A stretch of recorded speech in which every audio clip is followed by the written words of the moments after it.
Welcome into Pressbox Live. I'm Stan the Fan Charles of Pressbox and PressBoxOnline.com. With me on the bottom of my screen is the old left-hander, Ross Grimsley. How you doing, guys? He's waving to us all. Okay. And to my left, which is probably really my right, is Luke Jackson, who's the managing editor of Pressbox and PressBoxOnline.com. Welcome, guys. Thanks for having us, Stan, as always.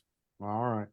Want to remind folks that we are brought to you always by the Costas Inn, and I'll be talking about them at the midway point in the show. And we're also brought to you by the company that makes your home more energy efficient, kills all allergens and viruses, and qualifies you for $6,000 in rebates. And that company would be AJ Michaels. Turn to the experts, AJ Michaels and Carrier at ajmichaels.com. We welcome you. This is our last Monday of the regular season. The Orioles have 6 games to go, and pretty much everybody's got 6 games to go. There are a couple outsiders. The Guardians and the Reds play a 2-game series this Tuesday and Wednesday, so they don't have 6 games to play. They've got 5 games to play. But we are down to the nitty gritty. The Orioles are still with just 1 week to go. Season that looked so promising 2 months ago still has some promise, but an awful lot of promise has been knocked off the tree. Ross, where do you think the Orioles are now? They haven't clinched. It would be hard to imagine them not being in the playoffs. They have a 4-game lead over Kansas City and Detroit. But Detroit's playing like gangbusters. They're at home for 6 games while we have the Yankees and the Twins. Yeah, and Detroit's playing Tampa Bay and Washington, so they're playing Tampa Bay and the White Sox. And the White Sox, really. Yeah, that's even better for them. So you can mark that up for 3 wins in my at least. Yeah, I mean they are playing really well. They played pretty good all month. I think they're 11-3 in the last 14 games.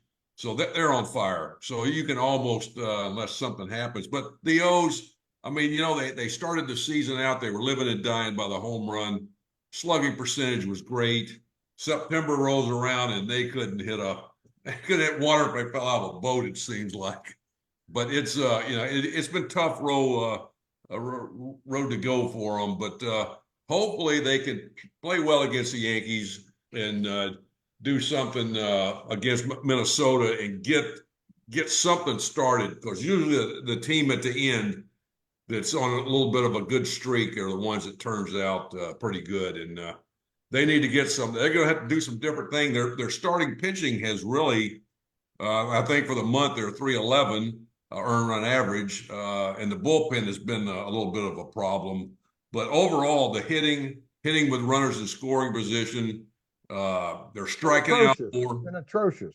Oh yeah, they're striking out more. They're walking less than they did, which is really. And they try to play small ball and they can't do it. I think they got 6 sacrifices for the season, if I'm not mistaken, and I think 3 for this month or whatever. But everything is just flip-flopped totally. And it's really hard to go from a team that lived and died by the home run to a team that's going to push a runner over, get a sacrifice fly. It just don't happen. They just can't turn it on. And we've seen them try to do it a few times. And if you don't work on it, you hadn't done it, it's just not going to happen. So in fairness, and I'll lead into Luke. They were trying to match up with other opponents, and the lineup bore very little resemblance. I mean, we can pick on O'Hearn, and we can say that Rutschman's been awful, and Santander's been terrible for a month, although he's still hit a few home runs. But there's also been Emmanuel Rivera, a lot of McCann playing, and Jackson Holiday, who's done virtually nothing all season for the ball club. So I as down as I've been, I looked at that lineup yesterday with Jordan Westburg batting second instead of Mullins, and Mullins batting ninth, and Urias suddenly looks to me to be a nice guy to have on the team. Still, despite the fact we probably gave up on him 4 months ago. Your thoughts on where the club is now with the fortifications coming back in the name of Westberg, Coulomb, and Urias to start, and Jake Webb's back as well. Well, the bullpen and lineup definitely look a lot better this weekend than they have in the past. And as you said, getting Danny Kaloum back is a big, big boost for them because it's a little different look than a lot of late inning relievers. He's more of a kitchen sink guy. He's not a huge velocity guy. And he can get lefties and righties out. He's not someone who you have to really pick your spots with in the lineup. You could just throw him against anybody. You don't have to worry about pinch hitters. He can get everybody out. So I don't having mean to him, be dense, but for our listeners out there, viewers, when you say he's the kitchen sink guy, he's got everything he can throw at you. he throws 6 different pitches. Okay, I just wanted Yeah, to make clear what yeah, it was. All right. yeah. So how many pitches did you throw, Ross? A kitchen sink full or not or more, especially toward the end. I throw anything. Throw a glove up and wiggle it and throw. You resort to whatever you think will work and maybe Yeah. deceive the hitter. So yeah. And the lineup definitely looks better with their second best regular in there, and that's Jordan Westberg. And he had a run scoring double to the left center field gap, which was a sight for sore eyes yesterday. And hopefully he gets enough reps in the next week that he's ready to go once the playoffs start. You never know how long it's going to take him to get his timing back. I will say that he was probably able to track pitches, probably wasn't able to swing. Fully until like a week or so ago. I'm guessing 7 to 10 days, but he's probably able to track pitches, which helps. There was one postseason, I think it was in 2016, where Kyle Schwarber tore his ACL in the spring, but he was able to track pitches the entire season because he knew the Cubs were going to make it to the playoffs. And once he got back into the lineup, he was able to basically beat Kyle Schwarber right away because he was able to track pitches the entire time he was out. So, yeah, hopefully Jordan Westbrook can give him a big lift because they really, really missed him when he was out. And you and Did I, they really miss him, or did they really, really miss him? it was the latter. It was definitely Throw another really in there. And Stan, you and I said that when it all happened, that boy, even if Jackson Holiday is good, that just cancels out what they were going to get from Westberg. And it turned out Jackson Holiday wasn't very good, No. and they still didn't have Jordan Westberg. That was an issue. So hopefully, and I will say that they got Kerstead back as well. He missed 2 months with a concussion. I would love to see what Kerstead would do. Hopefully, it happens next year. What he does with a full bill of health for an entire season, which we just haven't really seen from him at any point in his pro career, really, because he's always been fighting back from some career-altering injury and that threatened to happen again with the concussion. So hopefully next year with Kerstead, we get 600, 650 plate appearances, healthy, and we can see what kind of player he is. Ross, that bullpen that has been problematic for parts of the year and good parts, one of the most problematic guys since around July the 3rd or 5th was Craig Kimberly. He's no longer on the ball club, so we don't have him to kick around anymore. But Danny Coulomb is back. How many bullpens do you know in baseball that feature four left-handed pitchers? Soto, Coulomb, Aiken, and Perez. That's a really good option for Brandon Hyde to have, isn't it? Yeah, especially if they're available, if they're able to get right-handed hitters out, which makes it even better. So, I mean, like I said, the bullpen is really, they've had some hard times. They give up runs. They give up inherited runs with guys on base. And so anybody getting those guys back, even Webb being back, I mean, that's a big thing. But, your starters, I think in a 3-game series, like they'll probably have the first round. I think they'll fare better because their starters are pitching well. Kramer, Eflin, Burns, Suarez. Those 4 guys are pitching very well. They got a 311 earned run average in the last this month. So, and they're giving you almost 6 innings a start. Now, probably they might try to get more out of them if the bullpen doesn't do and then the next week if it doesn't improve a little bit, So the bullpens will be a big part of the success of the O's going forward. Speaking of that bullpen, Luke, I think we talked about this question last week. If Mhm. Brandon Hyde has to get 1, 2, or 3 outs in the last inning with a 1-run lead, who are you most comfortable with? For me, it's Soto right now. Well, if Danny Kaloum proves his health and that he's ready to roll, I'd probably say him because of that ability to get left and right-handed hitters out. That might be a tough ask for him right now, so soon off of the injured list. Soto for me is still a little erratic in terms of the command at times, and he does have some problems with right-handed hitters at times. Dominguez, as we've seen, the gopher ball has been an issue. Yep. And with Cano, you're always subject to the irregularities of his ground balls and whether they find gloves or whether they find green grass. And so and so they don't have any great options.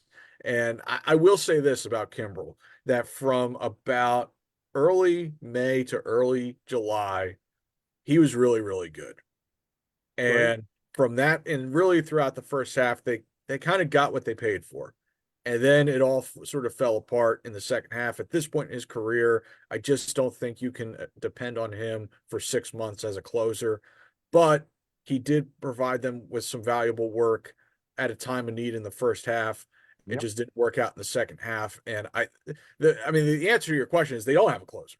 And so they're going to end up just playing the matchups. And that's not a great place to be in October. You would really prefer to have a closer because those tend to be pretty important guys, even though I forget who the Rangers closer was. It was Leclerc. That's who it was.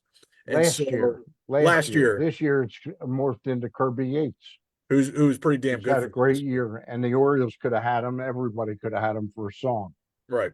Yeah. So I don't know who the closer is, Stan. I think you need somebody to throw strikes, and they're pretty erratic strike throwing if watching the games and what have you. So all the guys you mentioned, Soto, Cano, the Dominguez, these guys, great stuff, very erratic around the plate. And coming into the playoffs, you're going to be facing better hitters. You're going to be more selective.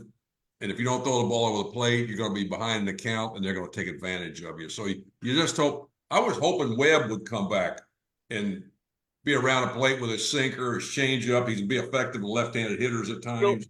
Been a little bit of a slow go for him since coming Yeah, back. a lot of injuries, so that's something that comes into play. And remember, I found Webb. It seems like no matter what comes into, he's going to walk one batter that you go, why did he walk that guy? He's got two. Well, they all do that, Stan. Yeah. Every one of them, and then they may throw a pitch that what's mind-boggling to me, catching wise, the Oriole catchers have 3 pass balls. I've watched one game and have seen 3 pass balls. They don't give pass balls. I mean, they got 45 wild pitches, and I guarantee you they have more pass balls just by the way they try to catch it. Yeah. Even Rushman at times, I was really surprised at some of the things he did. But anyway, throwing runners out, they don't do that. They're 21% of the time they throw people out. So that's going to be something else that's going to come into play if you're playing against a team that can run, because they're going to run on you. They're going to take advantage of that. So Yep. All right. We are talking about the Baltimore Orioles as they are about to embark upon their last road trip of the regular season. They'll play the Yankees for 3, and I think it's Eflin, Burns, and Kramer. Is I that think you're right, Stan. okay? yes. And I'm not sure who the Yankees are hurling at. I think isn't Kramer starting the first game? Is it Kramer, Eflin, and Burns? I Yeah, it might saw be that. Kramer, Eflin, and Burns. Yeah. Yeah. And that sets up for the playoffs too. Yeah. With the Yankees, in order for the Orioles to end up winning the division, they still have one odd shot at that. The Orioles are 6 games. Am I right, Luke? 6 games behind the Yankees. Mm-hmm. Correct? Yep. We went 6-0, and the Yankees went 0-6. And the Yankees finished the season at home against the Pirates, last place team in the American League Central. The Orioles and Yankees would tie and the Orioles would win the tiebreaker, right, Luke? That is correct. All right, so we got So that to there's a root for. chance. There's Yeah, a, so yes. you're saying yeah. there's a Got that chance. going for you. By the way, the Yankees are throwing Schmidt, Cortez, and Cole. Garrett Cole. Okay. And by the way, Garrett Cole, fascinating the other night in Oakland on Friday night, I believe it was, when who's the manager of the Dave of the A's? Dave It's Kotze, Mark Kotze. Mark Kotze. Mark Kotze did the Orioles a real favor. He had TJ McFarland start the top of the 10th inning and allow 3 runs within about 5 batters. It was really terrible to watch, and I couldn't believe he did that to another team. But the Yankees have been playing good baseball. Luke, the playoff roster, we don't know exactly what it's going to be, but you threw me out a player you don't think will be on it yesterday, and I think you're right. I think especially now that there's talk that Mountcastle could be back before the end of the regular season.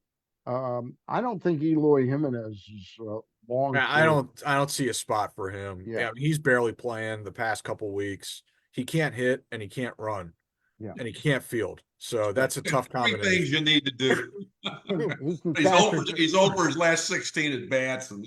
He can cash a nice sized check though that the Oh, he sure can. He can cash Jerry Reinsdorf's check. Absolutely.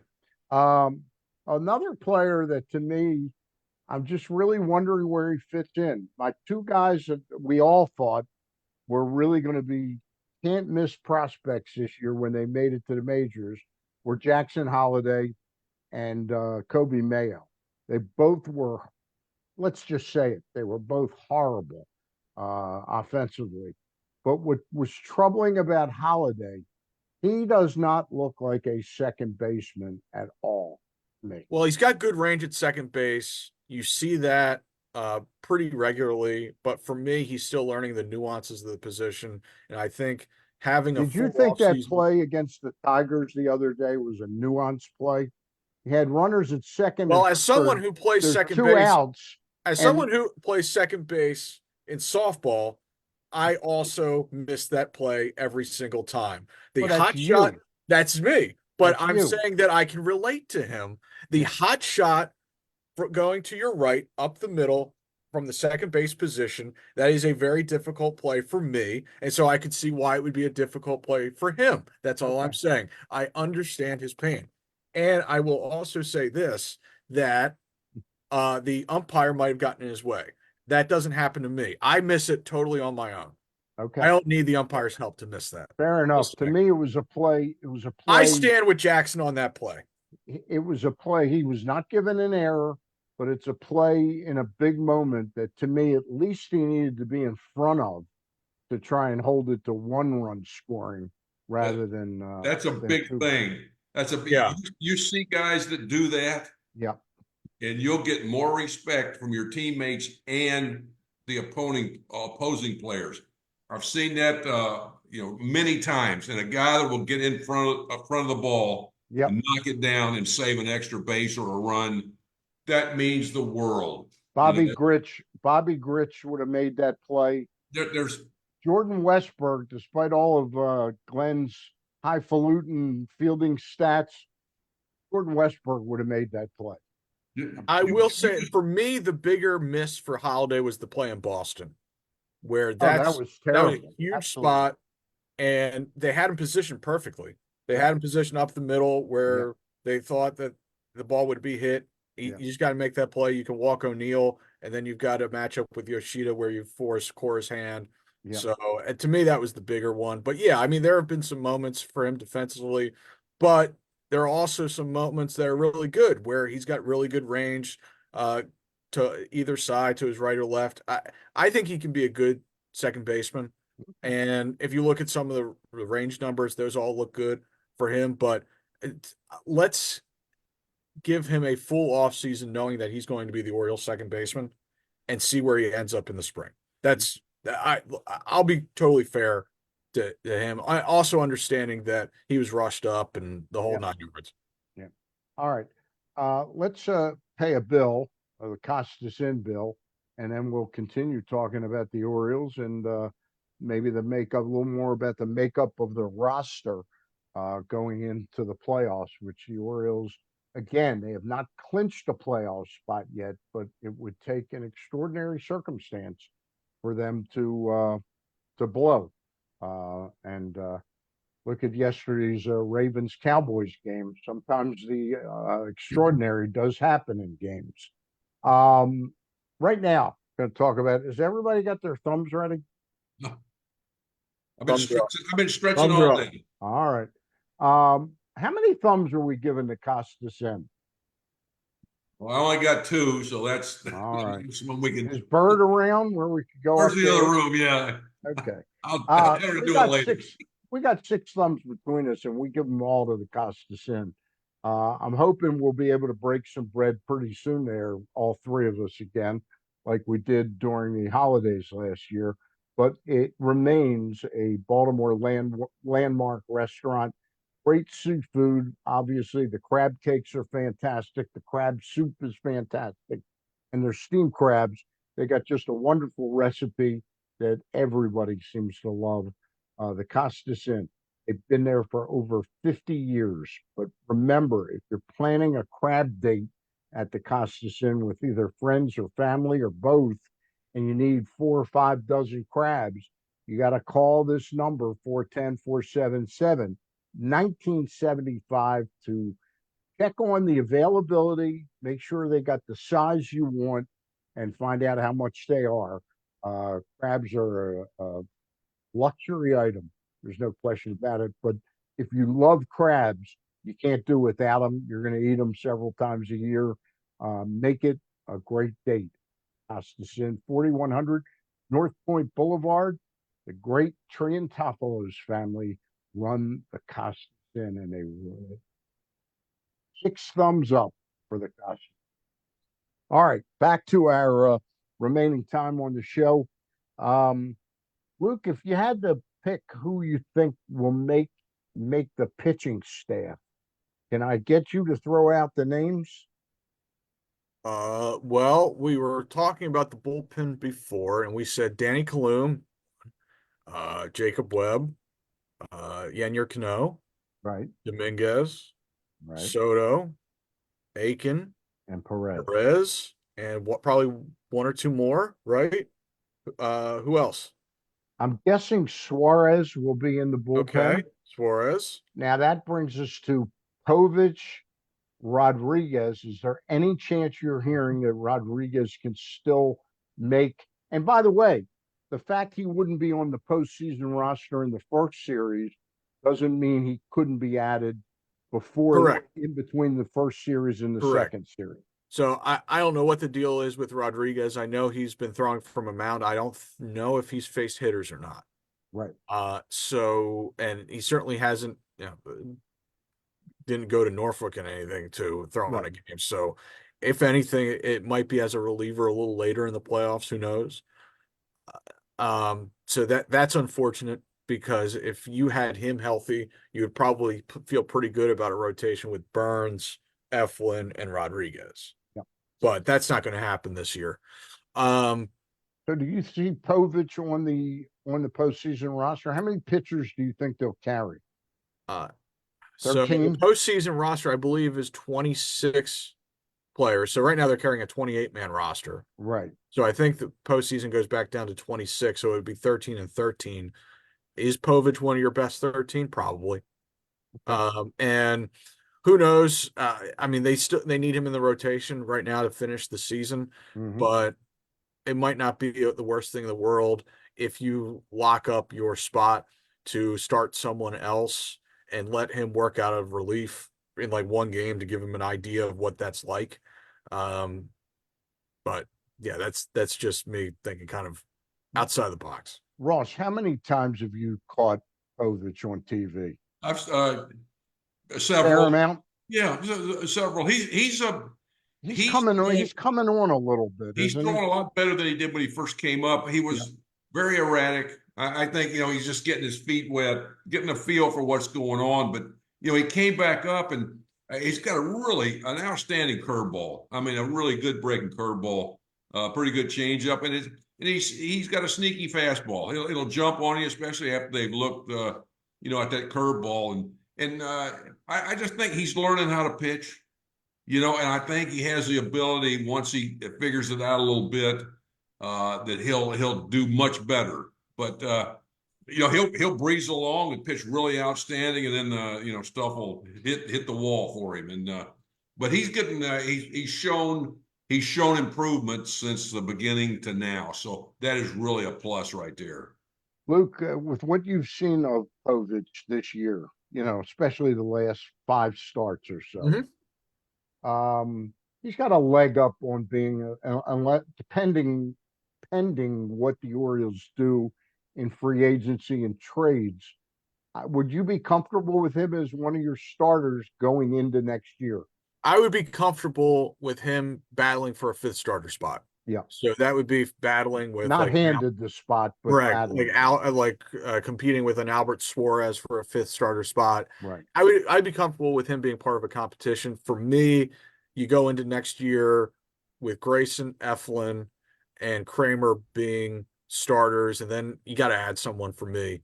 Whether that's free agency or trade, you got to add somebody for the top half of that rotation, and then Povich can be part of the competition for the 5th spot. That's probably the direction I would go in. Do you think Rogers is in the competition next year? He's got Yes, 2 more years that's of enough. control. Yeah. For me, he would be a part of that 5th starter competition. Yeah. Okay. But I agree with Hopefully you. they I spend a think couple there's dollars and get a top line starter. Yeah, You they've got to spend in the 18 to 22 million dollar range, to me, for another starter. They want to be, if they want a shot to go to the World Series, that's the whole idea of the whole thing. So get yourself somebody, you can improve there and improve the bullpen as well. All right.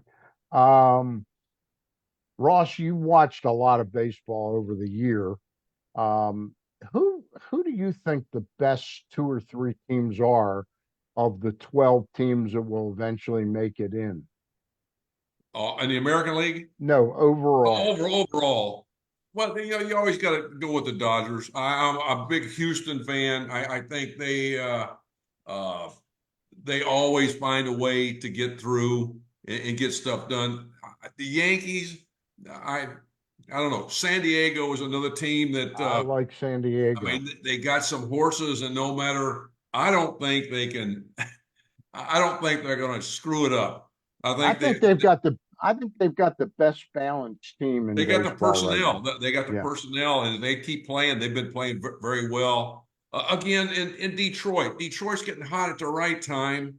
I think they got some pretty good arms in the pen, or on the staff actually. And Cleveland, I'm not real big. Even the Yankees, I'm not real big on the Yankees. I can understand it. They've seen some things.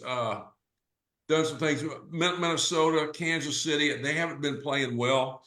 And but I think San Diego, possibly San Diego and Houston, very possible for me. For me, San Diego has played the best baseball since the All-Star break. And here's a little nugget for you. So the Padres were at one point 50-50. You know what their record is since then? 42 and 20. Close. 40 and 16. Yeah, perfect. Yeah. I mean, that's outstanding baseball. They're outstanding. For real. They got some outstanding personnel, and even they did that without Tatis for a long period, and without Darvish for a long Yeah. So how's he been pitching since good he's question. come back? But I will tell you this, that AJ Preller made a couple of really nice moves of late. First of all, the Juan Soto thing didn't exactly work out the way they wanted to, but they did get Michael King out of it, and he's been really good for them. And that was a really good get. The other thing is that on the other end of that Juan Soto deal, getting him originally, they were able to keep Jackson Merrill, who for me may very well be the National League Rookie of the Year. So those are 2 Soto connected pieces that have really come through for them. Yeah, it's a good projection. What they picked up and what they didn't give and away. I know that, I mean, Stan, you always talk about Preller, and what do you always say, that he's always got a story. He's always got something to He's sell. always got something big he's working on, and it But I'll doesn't. tell you what, he's always got stuff to deal. He's Yeah. always got stuff to move to get what he wants. So He also has the money. He's got Mhm. ownership buy-in, and it's interesting that he still has it even when the president of the team died. Right, I forget his name, Peter. Peter Seidler. So yeah. But I think they're awfully good. I mean, I can't sleep on the Phillies, and I can't sleep on the New York Mets. The Mets are suddenly playing some terrific, terrific baseball right Even without Lindor, now. who Yeah. was an MVP candidate at least until he got hurt. Yeah, right. And that was really a great carry job by him throughout the season. I mean, he's been one of the most important players to his team in all of baseball. But since he got hurt, they've gotten some big time performances from guys like Jose Iglesias. Remember him, Stan? Yeah. Yeah, he's been fantastic for them. And And he's written the team's big musical song. yeah, Oh yeah. my God. Oh my God. And I'm going to give David Stearns credit. He made a lot of little bit moves this offseason, and some Yeah. of them worked and some of them didn't. But the ones that didn't work, he kind of pulled the plug on Kind of early. moved on from him very Yes. And quickly. so many executives, and it helps to have the pocketbook that he has now, but so Yep. many executives will be stubborn with moves that obviously aren't working, that obviously aren't going to work. And they still continue to be stubborn with those moves and keep on running those guys out there. He moved on once it was clear to him that it just wasn't going to work with those guys. Hey guys, we can make our official picks next week, but Ross has given me San Diego and Houston as a World Series. I Luke, like that. you like I think that? I like that.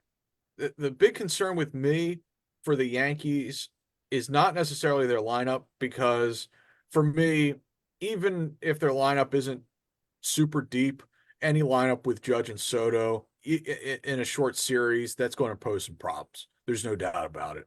Their bullpen lacks some swing and miss, which is a concern in October. Stuff plays in October, and you probably want a little more stuff out of the bullpen. I could absolutely see San Diego and Houston. I could absolutely 100% see that. I kind of like that.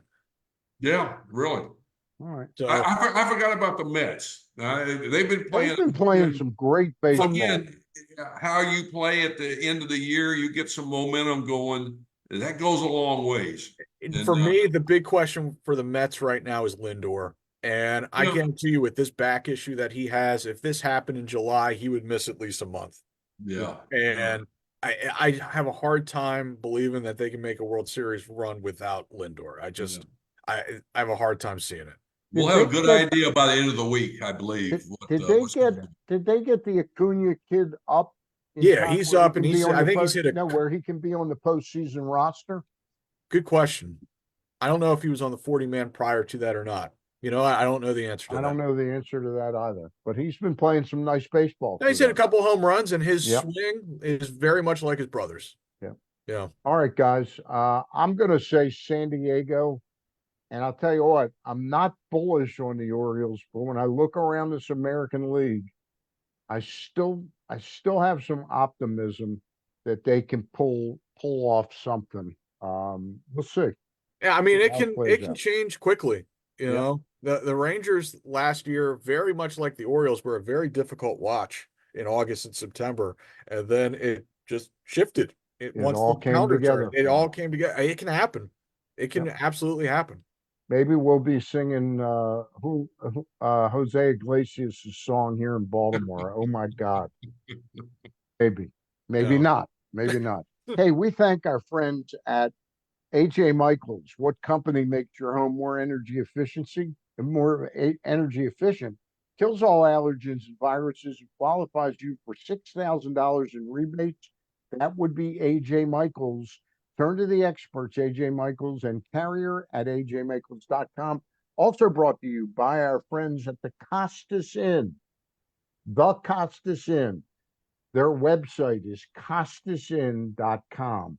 Costasinn.com.